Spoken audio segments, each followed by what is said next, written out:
साथ में जाने से मना नहीं कर सकते उनको।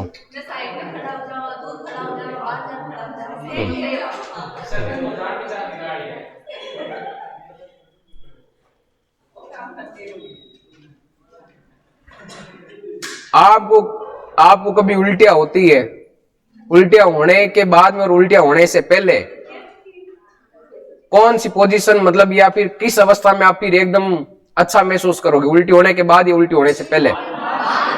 कह देना जीव हो रही गो, तो गाय रो भी जीव हो रू जवियन। पेट में से अगर कोई पदार्थ है पच नहीं रहा है या अपशिष्ट पदार्थ है तो उसको बाहर निकालना। कल लास्ट में जो हेडिंग डाली थी वो हमने हेडिंग डाली थी यहाँ पे पशुओं का भार ज्ञात करना।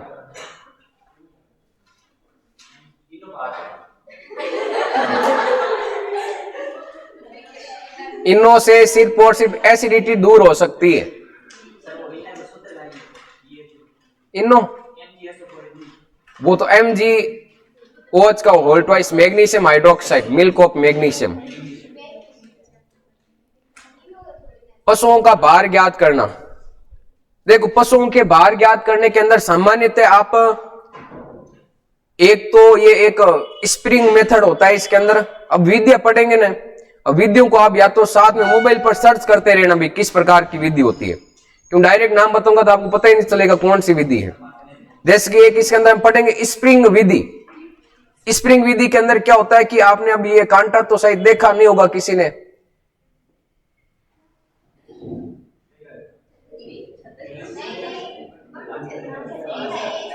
इसके अंदर यहाँ पे नंबर लिखे हुए होते हैं। गाय को नहीं, छोटे जीवों को, जैसे कि बकरी भेड़ वगैरह हो गई ना, तो उसको बांध कर बीच में से रस्सी से उसको लटकाया जाएगा। तो गाय को नहीं लटकाया जाएगा, गाय वो तोड़ दी पूरी। हाँ किसको है, इसी के अंदर है सारे। इसके अंदर एक यहाँ पे टेबल वजन वाला भी आता है, जिसके अंदर हम नॉर्मली जो डिजिटल कांटा होता है ना उसके ऊपर मतलब आपके माप सकते हैं। तो अलग अलग भार की विधि आएगी। तो जो भी विधि का नाम मैं बता रहा हूं ना, उस विधि को या तो आप साथ में सर्च करते रहना फोन पर, गूगल पर आपको पता लग जाएगा, या फिर मैं आपको सर्च करके बता दूंगा भी ये विधि होती है ना। और इसमें डबल स्क्रीन कोई मोबाइल थोड़ी, अब होती तो है, पता नहीं वो कैसे होगी। और होती है पर पता नहीं कैसे होगी वो। ठीक है, किसको लिखो फिर आगे हेडिंग डाल के।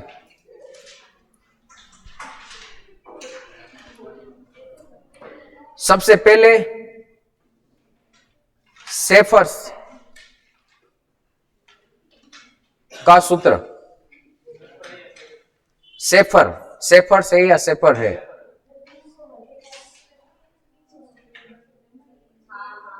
सेफर सूत्र, सेफर है ना, सेफर है।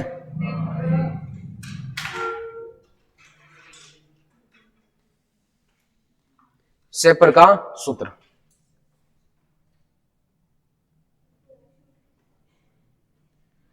आज ये टॉपिक पूरा करना है इसमें। इस सूत्र को गाय व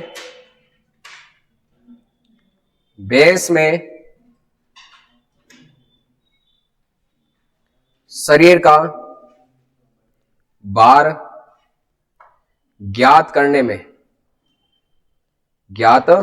में सबसे ज्यादा काम में लिया जाता है।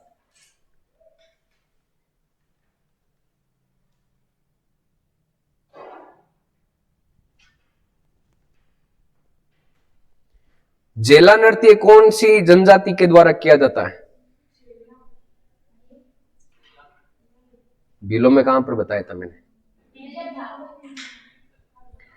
लिखो ये पहले। इस सूत्र को गाय व भैंस में शरीर का भार ज्ञात करने में सबसे ज्यादा काम में लिया जाता है। इसी के अंदर है नेक्स्ट पॉइंट, सही है। इसमें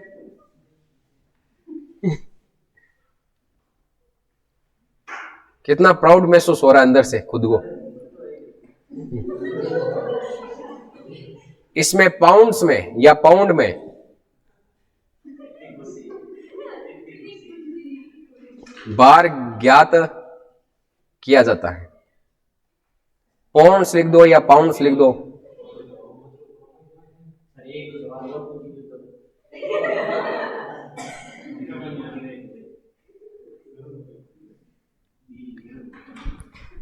बिजोलिया किसान आंदोलन कितने वर्षों तक चला, कब से कब तक, और तीनों की डेट बताओ। पहला 1897 से शुरू, पहला मतलब उसका मतलब 3 भागों में हुआ था, तो पहले कब प्रारंभ हुआ और कब एंड हुआ? और फिर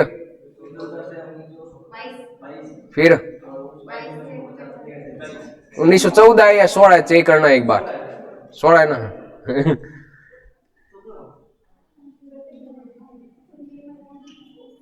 पाउंड्स या पाउंड्स, 1 किलो में इतने होते हैं पाउंड्स, ध्यान रखना।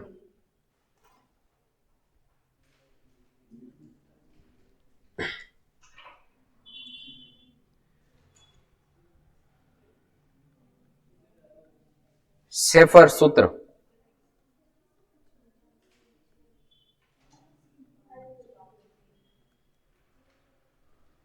शरीर की लंबाई इंच गुणा हर्त गर्त हर्त घेरा, ये भी किस में? इंच में।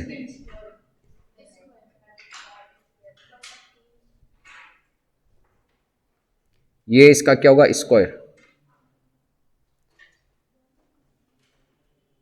और बट्टे में कितना आएगा? 300। हर्त घेरा है ना, इसका स्क्वायर होगा, इंच का स्क्वायर नहीं होगा, हर्त घेरा इस पूरे का स्क्वायर होगा। इंच में तो भाई ये वैल्यू आएगी, दी वैल्यू रखनी पड़ेगी यहां पे। शरीर की लंबाई इंच में इंटू हर्त घेरा, हर्त घेरा या हर्त घेरा।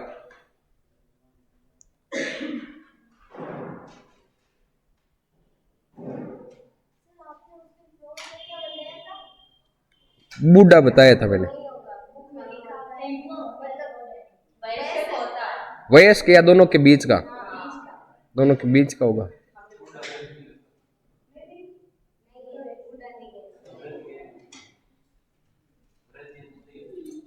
वृद्ध का नहीं, प्रौढ़, प्रौढ़।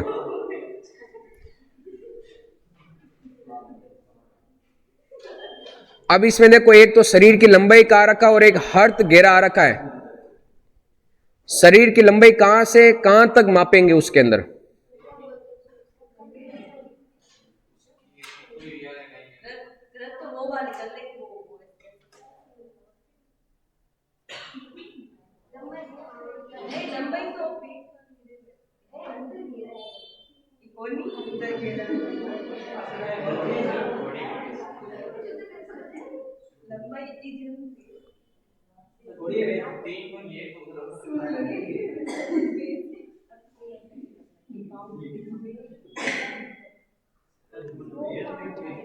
चलो जो भी है, इसमें टाइम नहीं लगाना है।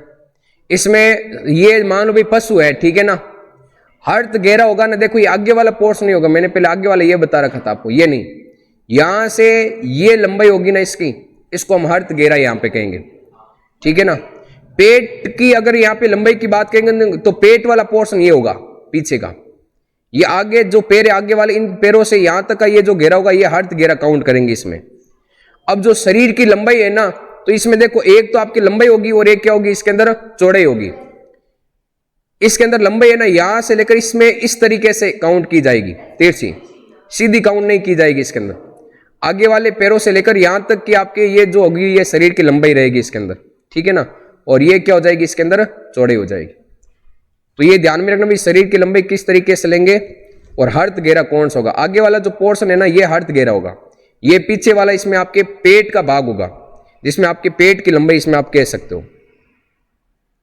ये लिखो सूत्र। तो इसमें लिखना आपको शरीर की लंबाई किसमें? नहीं, कुबड़ तो वो फिर मेथड भी अलग होगा, इसमें सिर्फ गाय और भैंस का होगा, ठीक है ना। फिर उसमें विधि वो अलग ही होगी मापने की। अभी हम पढ़ेंगे अलग अलग पशुओं के अंदर, खरगोश के अंदर कैसे मापा जाएगा, भेड़ के अंदर कैसे होगा। शरीर की लंबाई, कंधे का अग्रिम बिंदु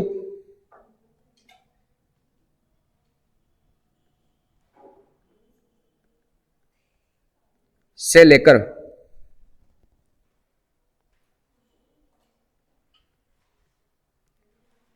उपला अस्थि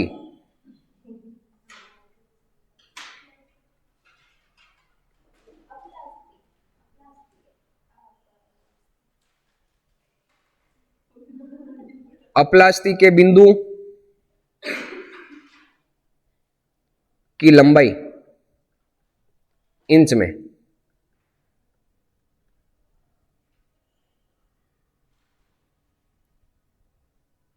मतलब यहां पर जो बाहर निकला होता है भाग, वहां पे हड्डी निकली होती है ना, यहां तक।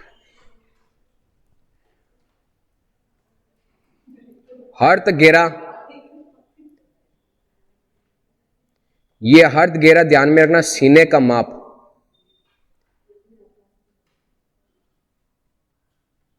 और ये भी किस में, इंच में। इसको लिखना, ये भूल मत जाना आप यहां पर, है ना।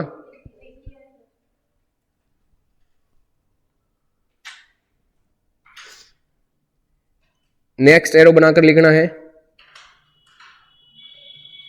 छोटे पशु जैसे भेड़ कोमा बकरी में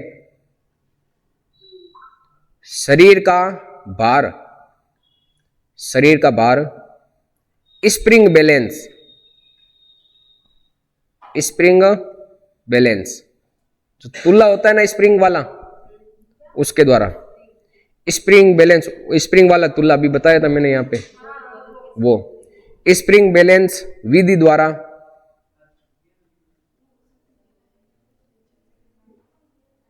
ज्ञात किया जाता है।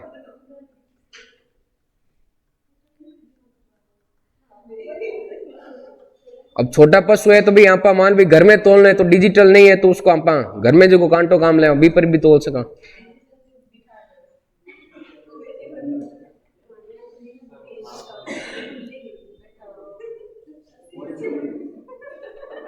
आपका भार तोला जाता है ना हॉस्पिटलों में, हाँ, तो आपके स्वास्थ्य का चेकअप करते हैं तो ही तो तोलते हैं। तो इसका भी मेन उद्देश्य क्या होता है, स्वास्थ्य का चेकअप करने के लिए, या पोषण क्षमता, या बीमार पशु हो रहे हैं तो भार कम हो रहा है या ज्यादा हो रहा है, इसलिए उनका मतलब भार मापा जाता है। बड़े पशुओं में किसका, वो तो आहार के आधार पे भी कितना आहार दे रहे हैं हम उनको, ठीक है ना। बड़े पशुओं में शरीर का भार, हाँ, अब उसमें छोटे पशु लिख रखा है या बड़े पशु, वो देगा आपको। गाय भैंस दे रहा है तो वो आपकी सेपर सूत्र वाला, ठीक है, ये लिख रखा है देखो यहां पे। इसमें छोटे पशु जैसे भेड़ बकरी में शरीर का भार इस विधि द्वारा ज्ञात करेंगे। बाकी भैंस के अंदर, गाय के अंदर ये इसमें स्प्रिंग बैलेंस मेथड ज्ञात नहीं कर सकते यहां पे। किसमें, कौन,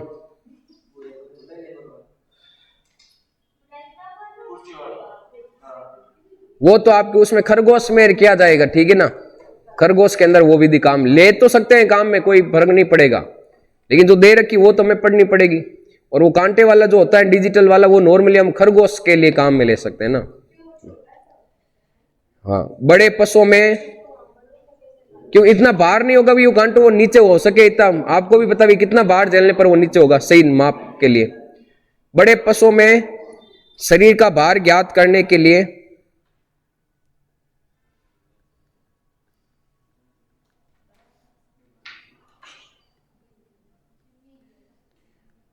प्लेटफॉर्म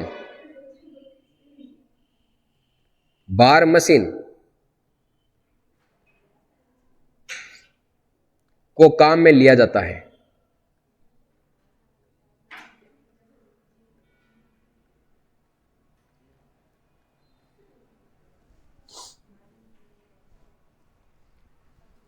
प्लेटफॉर्म भार मशीन कौन सी होती है पता है क्या?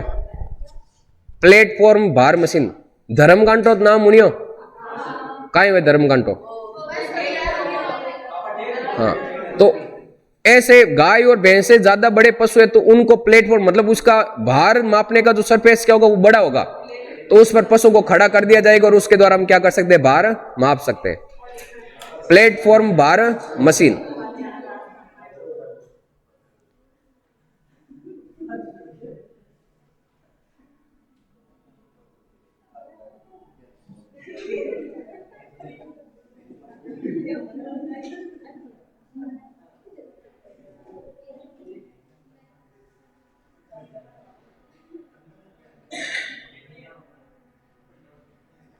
टेबल भार मशीन।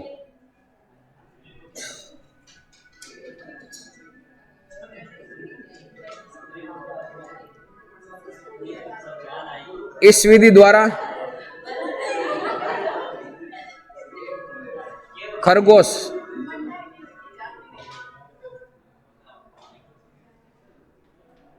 आपको पता होगा गांवों में बारात रोकने का सबसे बड़ा डेरा होता है गवर्नमेंट सीनियर सेकेंडरी स्कूल। आजकल तो ये प्रथा और खत्म हो गई है, ध्यान रखना। पहले आप दादा दादी को पूछना, कहीं पर भी बारात जाती थी तो इतने ज्यादा नहीं जाते थे, वे कहेंगे कि थार दादा यार 4-5 और आया हाथ मान पनार लेगा। और आजकल देखो बारात क्या की जावे, अरे थाराली को नहीं मती खोल हामी को ना बात अंधाणु पड़ी ये वास्ते पढ़नो है, नहीं बराती देगा गाली दूजारी। हाँ, बारात में कौन है बटे पया हमारा नाली पया लू नाली है बटे।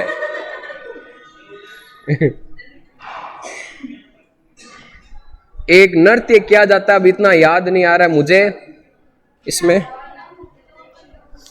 नृत्य का नाम नहीं पता है कि भी जब मतलब पहली बार तो जो नृत्य पढ़ते हैं ना वो नृत्य अभी के टाइम नहीं किए जाते, वो पहले किए जाते थे। लोग नृत्य पढ़ते हैं ना तो उसके अंदर ऐसा होता है, नृत्य का नाम नहीं याद आ रहा, उसमें ये होता है कि भी यहाँ पर ये मान लो आपके सीनियर सेकेंडरी स्कूल के अंदर ये दूल्हे का डेरा है, मतलब डेरा दे रखा है यहाँ पर, डेरो तो समझो ना, ठीक है। और ये है यहाँ पे दुल्हन का घर, यहाँ से दुल्हन के घर से ये यहाँ पे दूल्हा बैठा है, ठीक है। आज ये दूल्हा बैठा है, यहाँ से दुल्हन के घर से इस दुल्हन की 3-4 सखियां या सहेलियां यहाँ से जाती थी इस दूल्हे के पास में, और दूल्हे को अपना मतलब दूल्हे को इस दुल्हन के बारे में बताते थे कि दुल्हन ऐसी है वैसी है, तुझे कोई टेंशन लेने की आवश्यकता है नहीं, माता फोड़ी करने वाली है, काली है थोड़ी बहुत चलेगा कोई बात नहीं, एक पैर से खोड़ी है बाकी सब ठीक है, एक आंख नहीं है बाकी सब ठीक है, और थोड़ी बहुत गेली है बाकी सब ठीक है। इतने में वह दूल्हा ठीक है राजी हो जाता है कि फिर वापिस ये जो सखियां होती है ये वापिस जाकर के इसकी सहेलियां होती है वो दुल्हन को दूल्हे के बारे में बताती है, उस दुल्हन को ये बताती है कि जो दूल्हा है वो भी थोड़ा बहुत काला है बाकी सब ठीक है, उसके एक हाथ नहीं है बाकी सब ठीक है, उसका एक पैर नहीं है बाकी सब ठीक है। तो ये एक मतलब नृत्य क्या ये गीत होता है, कोई एक गीत पता नहीं अब गीत कौन सा है। और आजकल के टाइम आपको पता है कि आजकल इस दूल्हे के पास जाए तो वो क्या कहेगा, और ध्यान में रखना ये जब यहाँ पे जब इसकी सहेली इस दूल्हे के पास जाती है तो इसको नेक भी देना पड़ता है। और आजकल मान लो कोई लड़कियां चली जाए दूल्हे के पास में कि लो मैं आपकी दुल्हन के बारे में बताता हूँ, वो बोलेगा कोई बात नहीं, लेना ही नहीं, पूछना ही नहीं आपसे, है व्हाट्सएप कॉल पहले बात हो गई है। अब ये गीत का नाम नहीं पता है, यहाँ पे लोकगीत गाया जाता है इन सहेलियों के द्वारा, दूल्हे के बारे में और दुल्हन के बारे में बताया जाता है ना, तब याद नहीं आ रहा, याद आएगा तो मैं बता दूंगा आपको। आजकल तो डायरेक्ट व्हाट्सएप कॉल पे सीधी बात, हाँ व्हाट्सएप पे वीडियो कॉल, और तो क्या। दादा को पूछना आपने दादी को पहली बार कब देखा था,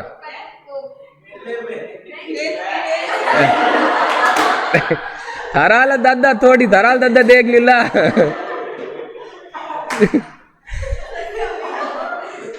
लिखो लिखो आगे आप, या इस विधि द्वारा खरगोश व पोल्ट्री का वजन ज्ञात किया जाता है।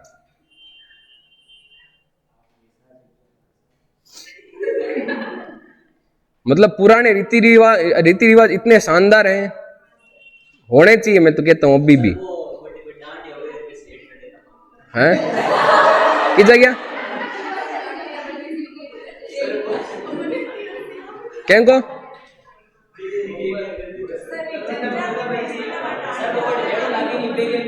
हाँ बिल्कुल है, बिल्कुल है।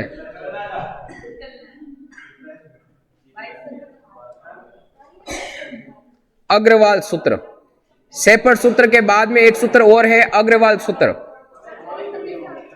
पोल्ट्री मतलब मुर्गे वगैरह ये होते हैं ना, इनको पालना वो पोल्ट्री पालन कहलाता है। उनका भार भी स्टेबल भार द्वारा ज्ञात किया जाता है। मतलब कांटा होता है उसमें, सरफेस थोड़ा ज्यादा होता है, उस पर भी बैठा सकते हैं उनको, खरगोश को और मुर्गे को। और अग्रवाल सूत्र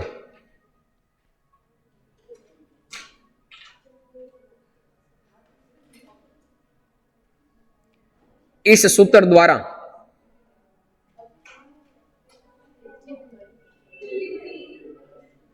तो आपने अभी तक आर्ट कल्चर में वेशभूषा रीति रिवाज नहीं पढ़ते थे, रीति रिवाज पता रहते आपको। इस सूत्र द्वारा पशु का वजन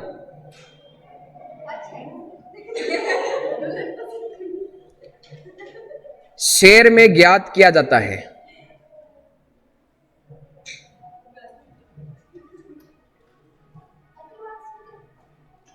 एनसीईआरटी में ये नहीं है लेकिन लिखना। क्या भाई धान की तो ये 1.25 शेर है, ये तो शेर है, बता रहा हूं, लिख रहा हूं। कोई एक शेर बराबर 0.93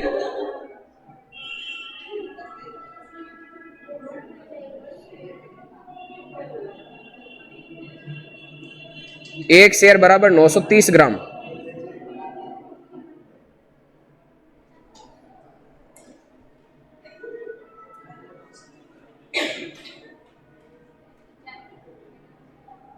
अग्रवाल सूत्र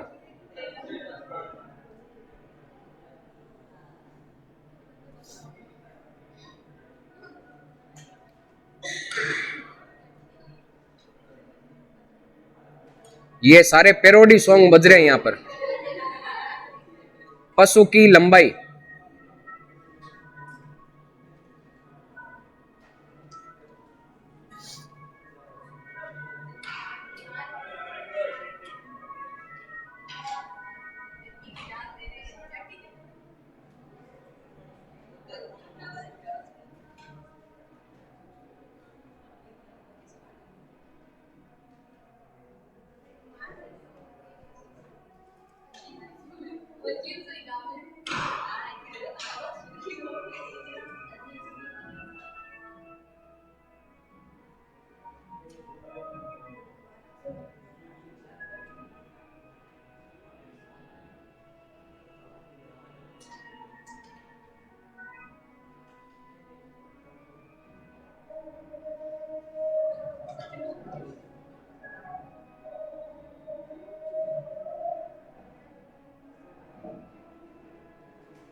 जब सीने का घेरा 65 इंच होना तो आपको y बराबर 9 रखना है।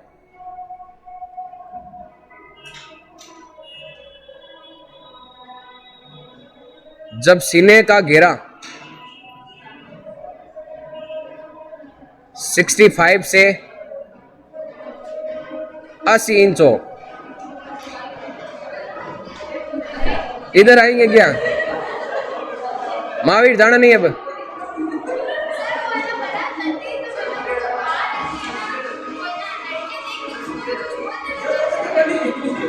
एक बार रुको, जाने दो इसको, सुनाई नहीं दे रहा। ये लिखो एक बार साथ में आप।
आज एक और को पागल बनाया जा रहा है।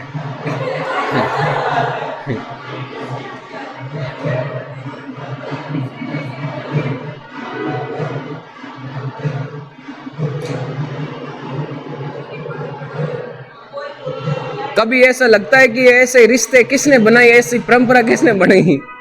बारात ले जानी सीधे भी तो ला सकते हैं, है?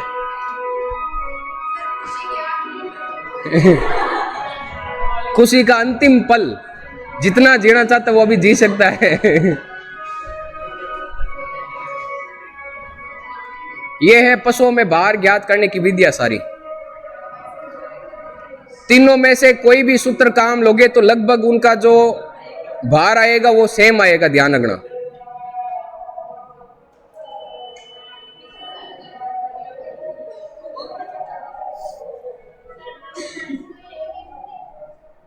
हाँ, उसमें स्क्वायर है वो। किसमें? ऊपर में नहीं, ऊपर वाले में नहीं, अग्रवाल में नहीं, नहीं।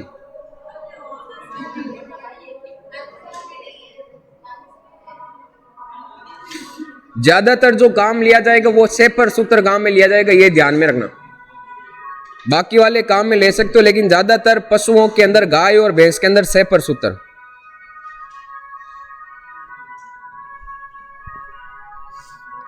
चलो एक और सवाल पूछता हूं मैं आपको। दूल्हा घोड़ी पर बैठता है या घोड़े पर बैठता है?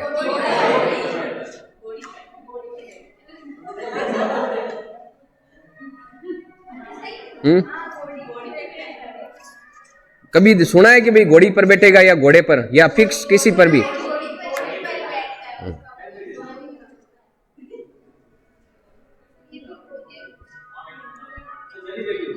आपने एक कच्छी घोड़ी नृत्य सुना होगा, क्या होता है? शेखावाटी क्षेत्र में प्रचलित है। पहले यहां पे होता था, देखा कभी? नहीं देखा है कच्छी घोड़ी नृत्य? किस किस ने देखा? हाथ खड़े करो। कच्छी घोड़ी नृत्य, अरे वो मतलब आदमी होता है बीच में घोड़ी टाइप में वो पहनता है, तो वो कच्छी घोड़ी नृत्य और क्या है। हमें ऐसा लगता है कि वो रियल में घोड़ी, वो पैरों से ही तो चलता है, तो वो कच्ची घोड़ी नृत्य है।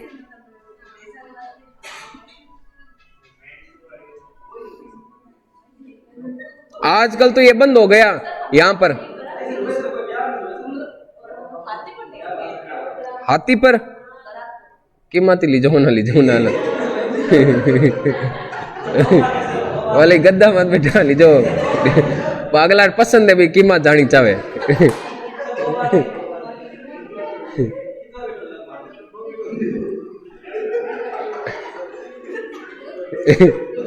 कहीं हो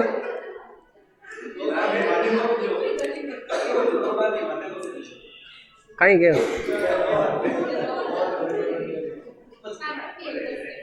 लिख लिया ये?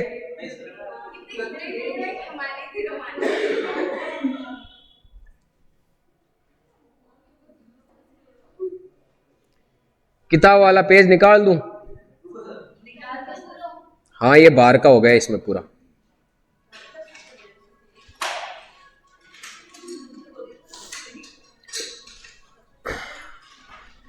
रायण नृत्य कौन सी जनजाति द्वारा किया जाता है? रायण, रायण गरासिया जनजाति। रायण नृत्य गरासिया जनजाति के द्वारा।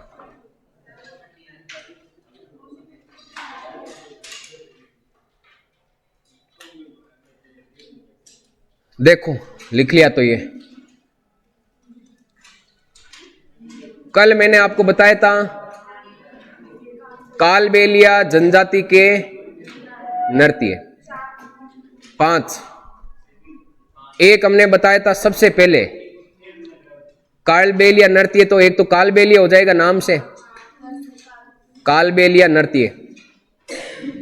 कालिया की मम्मी ईडोणी लेकर पानी लेने गई, मतलब पणियारी नृत्य। तो कालिया को नहीं लेके गई तो कालिया पीछे सकवाकार या संकरिया या संकरिया जाए सकरिया कह दो, ठीक है। और एक हो जाएगा आपके बागड़िया। फिर नेक्स्ट दूसरा जो हमने पढ़ा था भील जनजाति के लोक नृत्य, तो भीलों की कौन, गौरी, गौरी बाई, भीलों की गौरी किसके युद्ध में, गेरों के युद्ध में, गेरों के युद्ध में मतलब युद्ध नृत्य। हाथी पर बैठी थी, हाथी मना, हाथी पर बैठी थी, हाथ में क्या था, नेजा।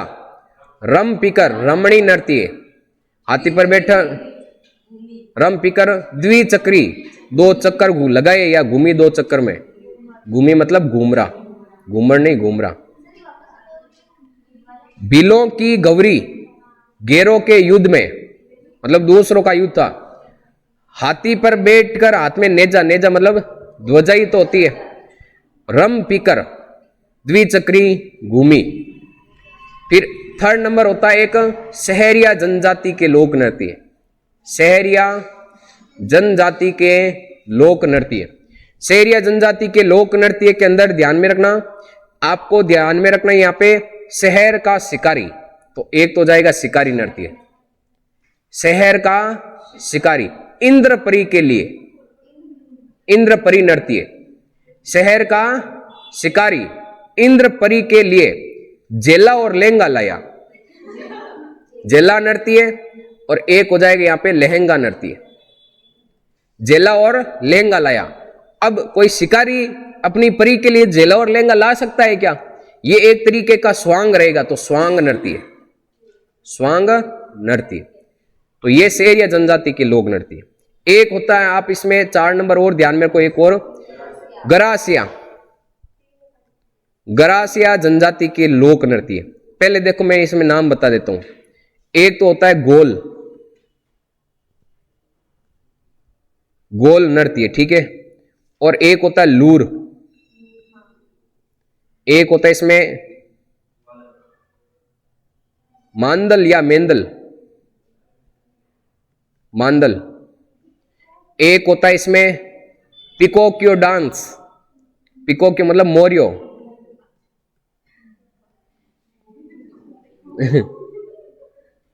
गोल, लूर, मांदल। एक होता है जवारा नृत्य, जवारा। जवारा के बाद में एक होता है यहां पे ध्यान में रखना वालरा या वालर नृत्य, वालरा। एक वालरा कटसी भी होती है शायद, है ना, राजस्थान के अंदर। और एक होता है यहाँ पे देखो, एक इसमें यहाँ रायण नहीं लिखा क्या कहीं पर, रायण नृत्य, रायण नृत्य। और एक होता है कूद, कूद नृत्य। कौन सा, कूद नृत्य। ये टोटल 8 नृत्य किसके होते हैं, गरासिया के। आपको कैसे ध्यान रखना है, देखो इसमें याद रखने का तरीका यह होता है गोलू मामा, गोलू, ठीक है ना, गोर, गोर, सही सही, गोर, ठीक है ना। गोलू, गोलू हो जाएगा मामो, गोलू मामो, गोलू मामो। जवारा में कूदो, जवारा में कूदो। कूदो का मतलब कौन सा नृत्य, कूद नृत्य। अब जवारा में देखो, जैसे जवारा वा आ रहा है ना यहाँ पे, मतलब वालरा या वालर नृत्य। और रा का मतलब क्या हो जाएगा, रायण। मो का मतलब मोरियो, पिकोक्यो। और मा मतलब हो जाएगा मांदल, और गो का मतलब गोर, और लू का मतलब लूर नृत्य। पहली बात तो ये सारे याद करने के लिए आपको एक दो बार ये सिर्फ नृत्य याद होने चाहिए, ये नृत्य होते हैं, किस में होते हैं वो याद मत करो, नाम याद होंगे ना तभी आपको याद रहेगा। सबके अंदर देखो लगभग जनजाति से रिलेटेड नाम पढ़ा है। गरासिया जनजाति में गे से गरासिया और गे से यहाँ पे गोलू मामू हम पढ़ते हैं, गोलू मामू जवारा में कूदो। इसके अलावा आपको पूछ लिया यहाँ पे कालबेलिया, तो काया की मम्मी इडोनी लेकर पानी लेने गई तो काया पीछे शक्कर खा खा के बिगड़ गया, पता चल जाएगा, वो अपने आप ही आ जाएगा फिर माइंड में। फिर शेर का याद रखना हो तो शेर वाला, शेर का शिकारी, शेर से शेर, शेर से शिकारी, शेर का शिकारी इंद्रपरी के लिए जेला और लेंगा लाया, तो ये एक तरीके का क्या होगा, स्वांग होगा यहाँ पे। फिर भील, तो भीलों की गौरी गेरों के युद्ध में हाथी पर बैठकर हाथ में ध्वजा लेकर रम पीकर द्विचक्री घूमी, ये आपको ध्यान रखना है, ठीक है। अब निकलो आप किताब, देखो कालबेलिया में कालबेलिया आ रहा है, काया की मम्मी, गोलू में देखो गे से गरा से और गे से यहाँ पे गोर नृत्य, ये याद करना पड़ेगा।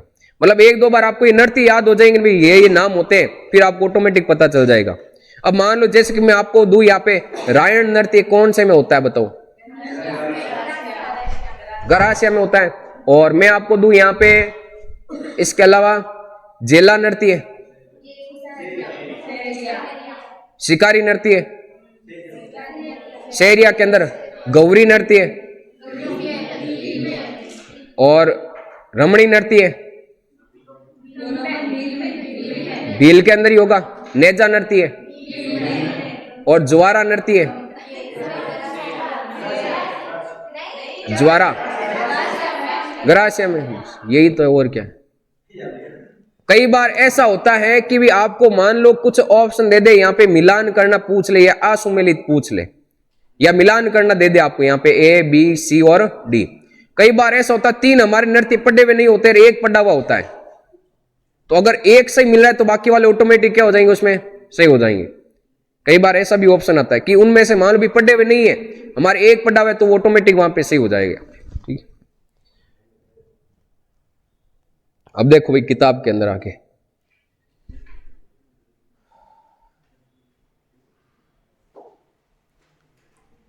लास्ट में ये पढ़ लिया था अच्छे आहार के कौन कौन से गुण हो सकते हैं।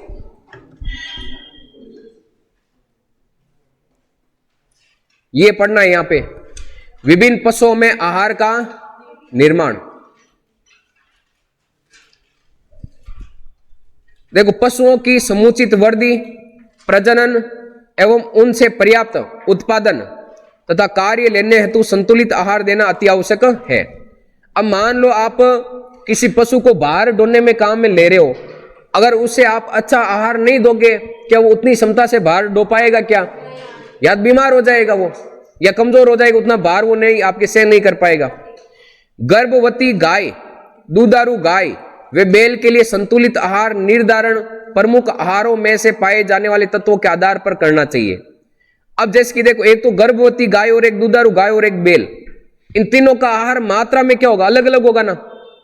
गर्भवती गाय को थोड़ा पौष्टिक आहार देंगे हम यहाँ पे। फिर नेक्स्ट है संतुलित आहार निर्धारण के नियम। प्रत्येक वर्ग के पशु का संतुलित आहार ज्ञात करने के लिए कुछ निश्चित नियमों का पालन करना चाहिए, जो निम्न प्रकार है।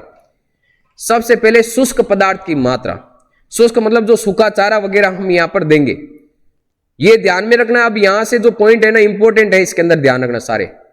शुष्क पदार्थ की जो मात्रा, गाय बैल बछिया बछड़े तथा सांड को अगर उनके शरीर का भार 100 किलोग्राम है तो उसके अनुसार कितना देना चाहिए हमें यहाँ पे, सूखा 2.5 किलो, और अगर भैंस है तो उसको कितना देना चाहिए, 3 किलो शुष्क पदार्थ देना चाहिए। फिर नेक्स्ट है यहाँ पे दाने के मिश्रण की मात्रा, मतलब कितना दाना मिक्स आपके मिक्स करना चाहिए। अब ये तो सूखा पदार्थ, इतना ही सूखा पदार्थ नहीं देंगे, उसके साथ दाना कितना मिक्स करेंगे वो भी ध्यान रखना है। जीवन निर्वाह दाना, जो जीवन यापन के लिए जरूरी हो, जीवन निर्वाह हो जाए, तो जीवित रहने के लिए गाय व भैंस बैल एवं सांड को प्रतिदिन कितना किलो आपके दाना देना चाहिए, 1.5 से 2 किलो दाना देना चाहिए। कल क्लास में थी तू? नहीं थी, तभी उसको पूछ क्या होगा। अरे ऊपर से जो हम खड़ वगैरह मिक्स करते हैं ना, वो किस में काउंट किया जाएगा, आपके दाने के अंदर मिक्स किया जाएगा, ठीक है। या चारे के अलावा जो हम उसमें मिक्स करेंगे और पदार्थ, वो सारा किस में काउंट होगा? दाने के अंदर। फिर नेक्स्ट, यदि पशु को हरी बरसिम, ये चारे कई प्रकार है, नहीं पता चले तो आप गूगल पे सर्च कर सकते हो, आपके सामने घास आ जाएगी उगी हुई। रिजका, दो दालिये है, खिलाई जा रही है तो जीवन निर्वाह दाना देने की आवश्यकता नहीं होती है। मतलब अगर हम इसको हरा चारा दे रहे हैं ना, तो हरे चारे दे रहे तो जीवन निर्वाह वाला दाना ऊपर से जो एक्स्ट्रा मिला रहे ना, उसकी आवश्यकता नहीं होती है। अब है यहां पे उत्पादन दाना। उत्पादन मतलब किसको बढ़ाना है? हमने आहार स्टार्टिंग में 3 प्रकार के पढ़े थे, एक तो संतुलित आहार, एक जीवन निर्वाह और एक उत्पादन में बढ़ोतरी के लिए आहार दिया जाएगा।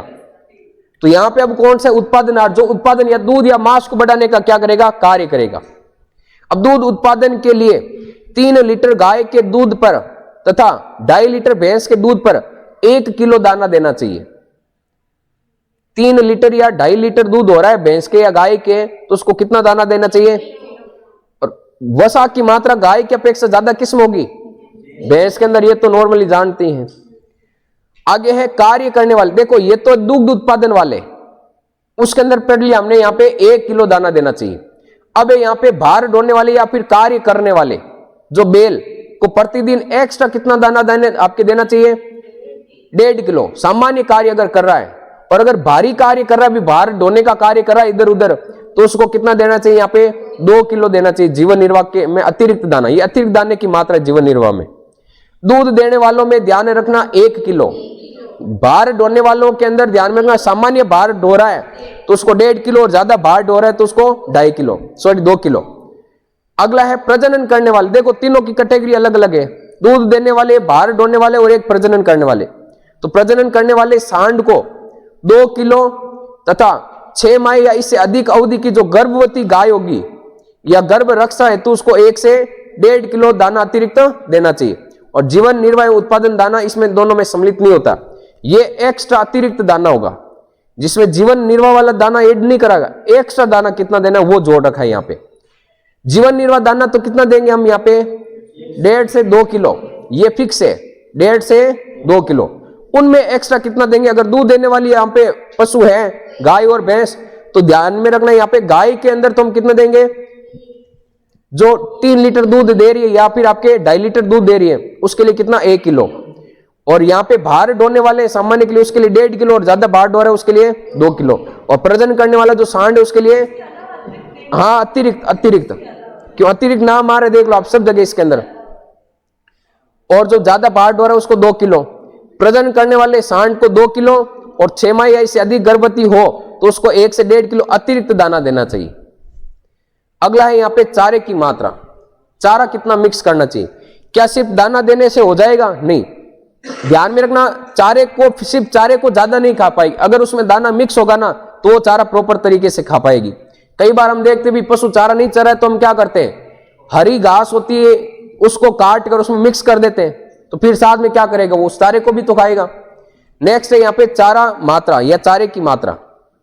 पशुओं को खिलाए जाने वाले चारों में सूखे चारे जैसे भूसा, कड़वी है, अब है ध्यान में रखना, है और साइलेज हम इसी में पढ़ेंगे। घास या फिर चारे की ये 2 अलग अलग यहाँ पे प्रकार होते हैं। अभी कितना सूखा होता है यहाँ पे? 90%।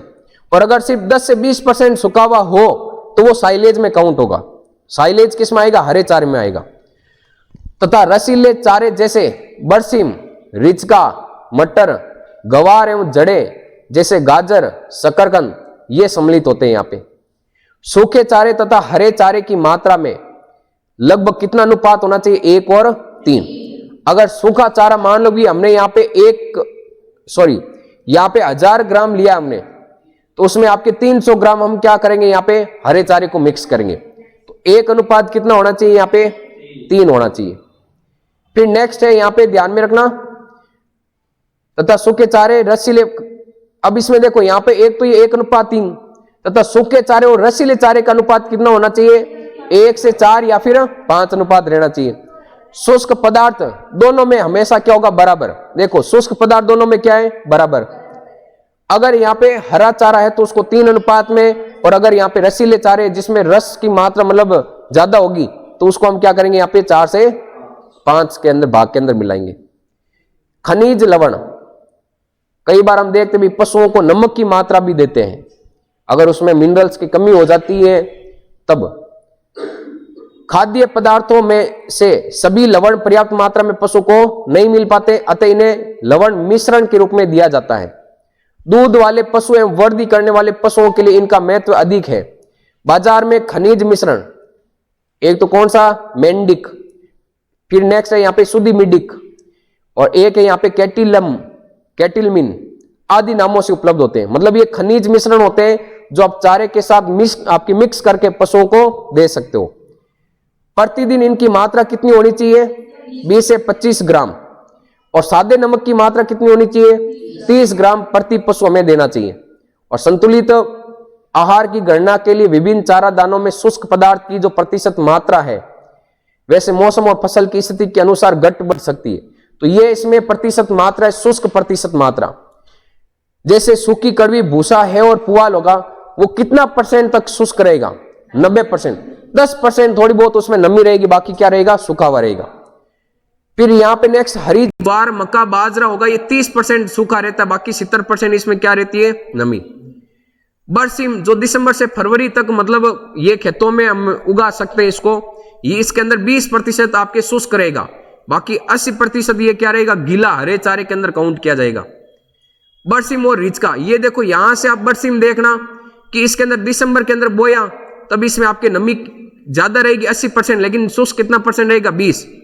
बरसीम जब मार्च अप्रैल की बात करेंगे यहां पर तो ये 25% तक आपके शुष्क रहेगा, बाकी इसमें क्या रहेगी, नमी की मात्रा।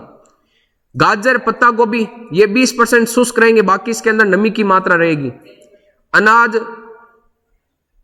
खड़ चोकर चुन्नी और छिलका, आज चुन्नी ताए बावडो जी की कोनी है, ध्यान रखिए, ठीक है। ये चारे के प्रकार में आप सर्च करना, चुन्नी चारा आपके सामने आ जाएगा कौन सा चारा है। यहाँ पे ये 85 से 90% है यहाँ पे। अब आपको इनमें पूछे सबसे ज्यादा शुष्क चारा कौन सा होगा, सूखी कड़वी और भूसा है और पुआल, ये सबसे शुष्क चारा होगा। कितना % सूखा हुआ होगा, या फिर इसमें नमी कितने % होगी, यहाँ पे 10% होती है। यहाँ पे बाकी की चीजें पढ़ेंगे इसमें कल। ये गर्भवती गाय का अलग से आहार दे रखा है, इसके अंदर कौन से माह के अंदर कितना आहार देना और कौन सा देंगे वो पढ़ेंगे।